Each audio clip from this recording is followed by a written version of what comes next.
Sean Haney here with RealAgriculture.com and Real Ag Radio, Rural Radio 147, Sirius XM. Joined right now by Bill Greuel. He's the CEO of Protein Industries Canada. Hey, Bill, great to chat with you. Yeah, thanks for having me on, Sean.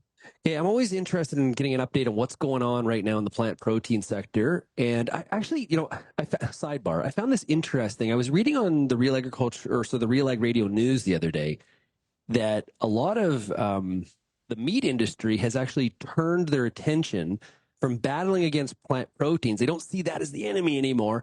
It's more synthetic meats, which I thought was, we're finally progressing on this issue. Did you see that story at all?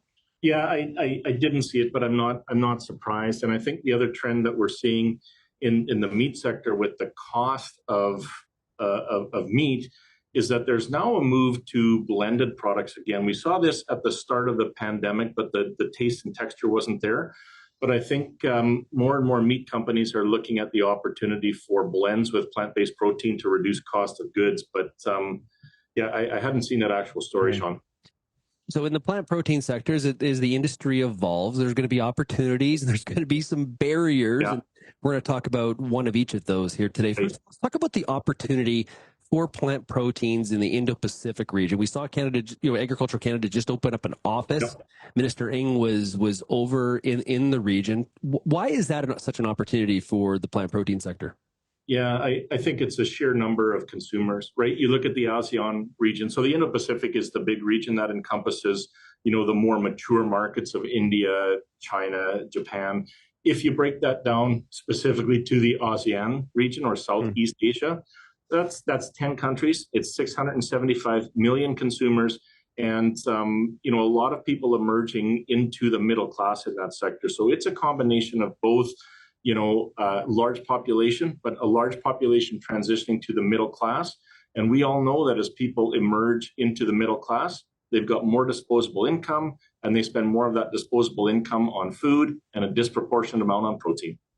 And so what does that opportunity look like from a product standpoint? Like because, when we look at beef, for example, when we look at Vietnam, that's different than the U.S. In terms of what we're shipping there. So from a plant protein perspective, for the ASEAN region, what's going there? Yeah, and I think this is really the interesting question, because you look at 675 million consumers, that feels like a big number, and it is a big number, but you have to think about that in terms of the individual markets. And so you've got different tastes and different food customs and different food cultures in Malaysia versus Thailand versus Indonesia versus Singapore. And so as the market for these different types of products evolve, I think one of the things we have to do is get to the heart of your question, which is learning what those different cultures and food customs want and need out of food products. But I think what you're seeing as people are emerging in that middle class and very young consumers, health conscious consumers, environmentally conscious consumers, a willingness to try more of these plant-based food products. And do we have good relationships or market access already, or are there some barriers to be removed? Yeah, I think, relationships, at a macro level, if you think about from a trade perspective with Canada and a reputational basis with Canada, yes. But at the end of the day, businesses have to do, have to sell products to other businesses. And so, you talk about barriers there. I think it's very challenging for a Canadian ingredient manufacturer or a Canadian food manufacturer to just go into that region and maybe knock on some doors and try to open it up. So I think one of the things we have to do is be very systematic about the approach to an area like the ASEAN region or the Indo-Pacific region, and think about, how do our ingredients, which are unique to Canada, perform in the different food products that companies are selling and marketing there, and then creating and fostering those relationships over time. So I think, we got to really be systematic about how we approach that market. And is it also, as we develop the market, is there also an education process? Like, here's how you can use these ingredients, and is it an education, or is there already the product knowledge there? No, I think the education piece is a large part of it. Okay. I was in Singapore about 3 or 4 weeks ago, and I spent the better part of 2 days touring around what I would call their food innovation ecosystem. So spending time at the food science departments of the largest universities. I was at some food innovation centers, food processing hubs. just asking the question, like, what do you know about Canada's ingredient manufacturing sector? How would you use these types of products? There's not a lot of knowledge. There's good knowledge of how to use, soybean protein concentrates and isolates, maybe vital wheat gluten from wheat, because those are the biggest products in the marketplace today. What we want to be selling into that marketplace is ingredients derived from crops that we produce at scale. That's yellow pea, protein, concentrates, isolates, other products that we're producing here. So there's a big knowledge gap, and there's an opportunity for some pre-competitive work that we can do in Canada to make sure that countries and companies in those regions understand the functionality and the nutrition profile of our specific ingredients. Okay, so you've identified a learning gap there. But on another topic, which is a bit more of a barrier, we have a capital gap. And in some ways, this might be special to the sector, but overall, the entire ag funding space is also, it has its own issues that probably is roping in plant proteins into this sort of, black cloud or this adverse weather. Talk about the capital gap that exists for processors. Yeah, and I think, Sean, you're asking the right question because it's ingredient processors that we're focused on. There's a capital gap across all the agriculture sector. But if we just take ingredient manufacturing for the case of the capital gap, and that's a piece where I think Canada can be a real global leader and where we need to solve the problem. And here's the challenge. If you look at the investments that have been made in Canada in the last couple of years, Ingredion, Roquette, those are large multinationals that can self-finance the construction of ingredient manufacturing facilities.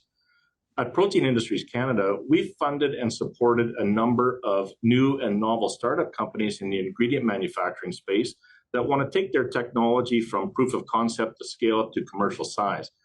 Now, those facilities cost anywhere from $200 to $300 million, and these companies are having a challenge securing long-term patient equity that then they can take to the market and get the debt financing that they need to finish off the construction and build. What we're trying to solve for from a capital gap perspective is that long-term patient equity in the marketplace today, and we really just don't have the venture capital tools in Canada to service that need.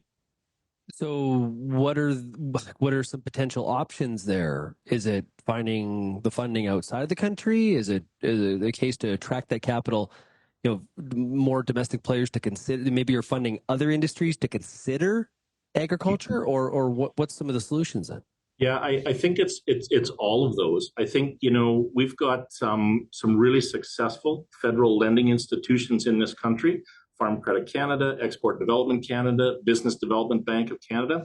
If you go back to the fall economic statement, and we're just ahead of the federal election, or federal budget, sorry, I'll be interested to hear what comes in the federal budget, because if you go back to the fall economic statement, there was very clear direction for Canada's lending institutions to really think about reviewing roles and taking steps to increase the risk appetite where appropriate.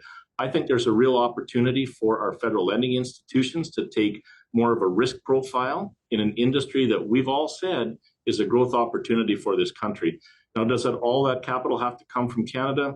Probably not. I think there's opportunity for foreign capital into this space because, Canada as a major exporter of food and ingredients, other countries are interested in investing so they can shore up the supply chains and make sure that they've got adequate access to ingredients long term.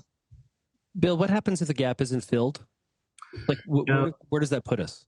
Where does that put us? Well, we started out talking a little bit about maybe the market has been softened and that's drying up a bit of the capital in the space, but the fundamentals that underpin the growth of this sector, Sean, I think are very strong.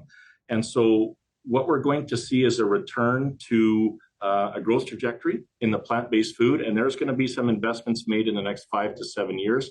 If we don't get this right in Canada, we're going to be another generation from now talking about how we're exporting raw seed across the border into the U.S. for processing into ingredients. And I just think that we'll have given away a generational opportunity to process those commodities here in Canada. So on that note, because I have heard some of the similar things, and this also comes up when it comes to biofuels too, in terms of the investment.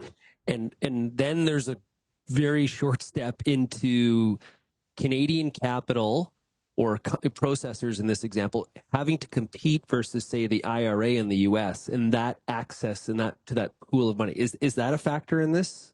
Yes, it is. It is a factor, and the unfortunate reality is that Canada is not quite as competitive for investment in this area as some other jurisdictions. And we'll just take a look at the U.S. for instance.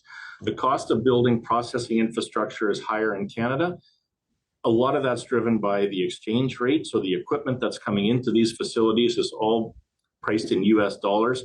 And the worker productivity in Canada is lower than in the US. And so the cost of infrastructure is higher in Canada. So number one, we need to close that competitive gap.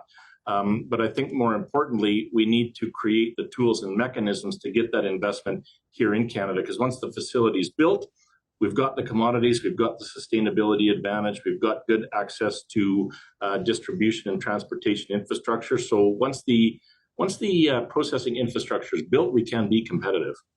Hey, Bill, really appreciate you joining us here today on Real Agriculture. All the best to you, and we'll talk to you again soon. Thanks a lot. Okay, thanks, Sean.